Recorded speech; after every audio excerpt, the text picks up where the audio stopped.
Polovinom augusta očekuje se da Bosna i Hercegovina završi prvu fazu procesa digitalizacije. To podrazumijeva obuku kadrova i instaliranje opreme za prenos programa, čime bi se povezalo područje Sarajeva, Banja Luke i Mostara.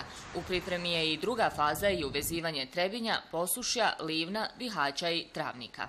Ovih dana su u toku pripreme za raspisivanje novog tendera za drugu fazu projekta digitalizacije. Tu se radi o kompletiranju svih linkovskih veza i uvezivanju IT centara i dopisništva u tom zapadnom dijelu zemlje.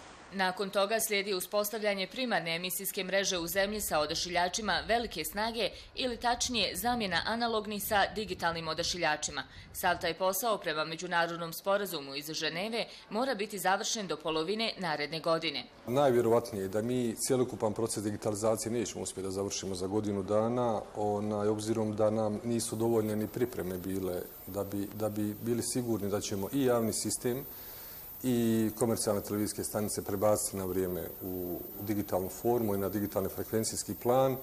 Ipak jedno je sigurno, a to je da bi BHRT trebao prenositi digitalni signal sa svjetskog nogometnog prvenstva u Brazilu i to u visokoj rezoluciji. Digitalna oprema uprkos teškoj situaciji u kojoj se našao BHRT nabavljena je kreditnim zaduživanjem i vrijedna je 4 miliona maraka. U toku implementacija tog projekta i nadam se da ćemo tamo negdje do kraja 7. mjeseca konačno završiti taj dio posla, koji podrazumijeva da ćemo biti u situaciji da emitujemo i proizvodimo HD signal. Dakle, digitalni signal u HD kvaliteti.